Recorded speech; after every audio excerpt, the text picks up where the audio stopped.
The recent incident of the 5 children who lost their lives due to suspected food poisoning in Naledi, Soweto, continues to bring forth the debate of challenges around spaza shops. Although unregulated, these shops provide convenience and accessibility to township and rural communities. But they often lack proper oversight and regulation, leading to counterfeit or unadulterated foods being sold at these informal shops, posing a significant risk to public health and safety. For more on this, I'm joined by Mthokozisi Nkosi, CEO of ASC Consultants. They specialize in public health and food safety consultants. Mthokozisi, a very good afternoon to you. Thanks very much for your time. Obviously, I mean, we don't know yet what exactly happened, but I mean, the suspicion is that these children may have eaten poisonous snacks.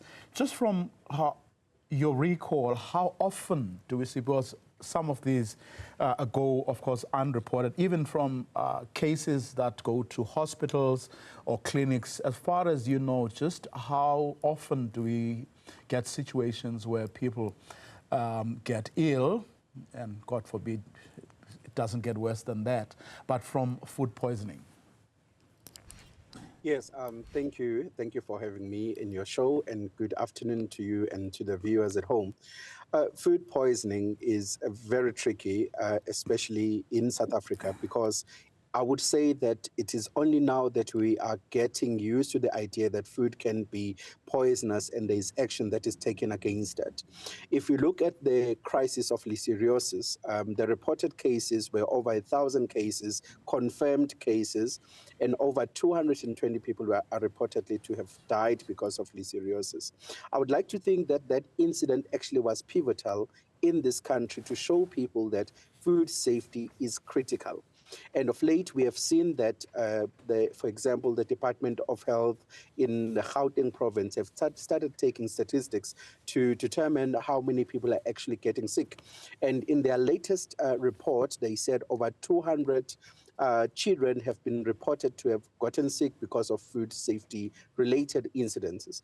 So that shows you that the scale of the problem is bigger than what it is, because not many people actually report that, you know, if you get sick, you have got a stomach cramp, you vomit, you just assume that, it's food that I've eaten, but no one goes to the extent of reporting it except when it has happened in mass, like, for example, in this case where en masse a lot of students or learners have been affected. Then it gets reported, it gets media attention, but generally those cases are not reported. It's either they have people have died, that's when we're going to take stock of that, or they have been admitted to hospital in large numbers, and that is the only time that we would know actually that there's been a food poisoning incident or a food safety related incident.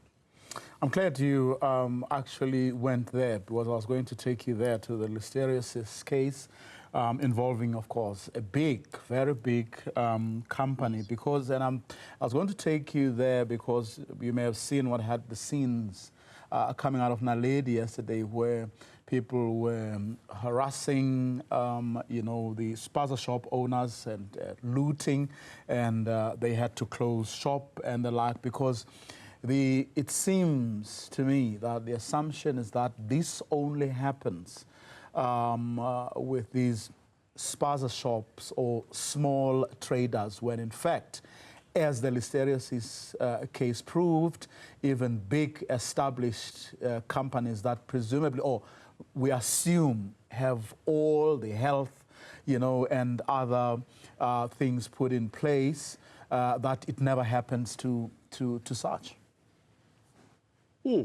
I think that is an incorrect assumption.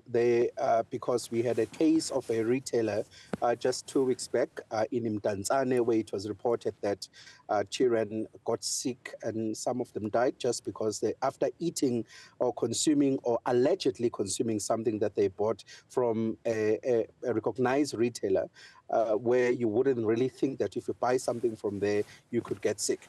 However, there is a fundamental point to make here that largely retailers generally try to control their supply chain. They've got a very, very rigorous systems to be able to trace back where the product is coming from. On the other hand, with informal traders and also spaza shops, it doesn't seem to be that there is so much control as opposed to the larger retail chains. But food safety doesn't choose whether you're a large retail train or you are a small, a spaza shop, or you're an informal trader. However, the controls are different. It would seem that most of the larger retailers, because of maybe they've trained their people and also they've got resources, they're able to better control. But the complexity of the food supply chain is such a sense that if there has been a food safety incident, it could affect the larger retailer and also a spaza shop, as we have seen with the listeriosis crisis. So it will be unfair really to only target foreign-owned shops. And I'm very wary of saying that it's only them that are affected. I don't think that is true. It's true that the regulation thereof of the spaza shops and the informal traders could improve, but I don't think it would be a fair assessment to say that they are the ones who are causing food safety incident. There could be a disproportionate amount of incidents that are reported from them, but some of them are related also to the complexity of the food supply chain.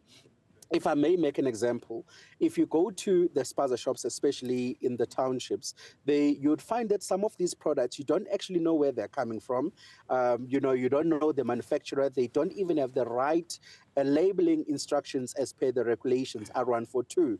And because, it's cheap, we would buy that. And that also speaks to the general lawlessness in South Africa, where people can easily import foods and no one is really controlling that. And also, I think the Department of Health at local government level is also to blame, because they do have a responsibility to ensure that those spaza shops and those informal settlements, they've got either the hawker's license or they've got a certificate of acceptability that allows them to trade in this sector, because it's quite a serious environment that you can trade. And one of the fundamental core things that they've done since the listeriosis crisis, the government reaction was to say that any person who owns a food business must get the necessary training to fully understand food safety. And unfortunately, a large proportion of informal traders and also spaza shop owners have not received that training. And it could be an intervention that government could make to assist them to comply. We have run out of time, but I have to ask you about this category, which is your unscrupulous individuals who, sell, fake foods that may be diluted or contaminated. That too is a problem, but I suppose a category on its own, isn't it? Yes, it is a massive problem. It could be a branch of food safety in a sense, because fraud-related foods could result in incidents where people actually get sick and die. So you could say that it is food fraud, but at the same time, because it's motivated by economic gain, but it could happen that the chemicals that they've used or whatever additions that they've used in that product result in somebody getting sick. And unfortunately, those adulterants sometimes are so sophisticated that you cannot easily or immediately be able to determine that this food is adulterated or not. What about allergies and other sort of health complications that people may have? I often panic when I'm asked, are you allergic to anything? My answer is, yes. I don't know. Yes, and that goes to the training, because part of the regulatory requirements is that you must get the training, and the training by default must include, we call it the 4 categories of hazards, and one of them is allergies, because we recognize that more people are getting allergic to certain foods, and because of the complexity of the supply chain, some of the food that we never used to eat, we now eat those kind of foods, and we get to then be exposed to those foods. And the manufacturer is supposed to ensure that For example, in South Africa, we have got what we call the Big Eight.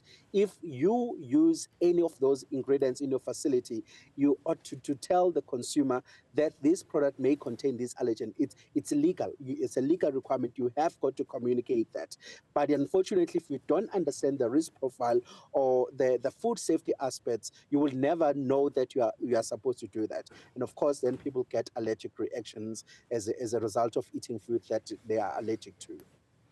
Mthokozisi, let's leave it there for today. Thanks very much for your time. Of course, the fact, something that can't be overemphasized is that whoever gets to, prepare food for people should stick to, hygienic standards. Make sure that food is prepared, it's stored, and handled very safely.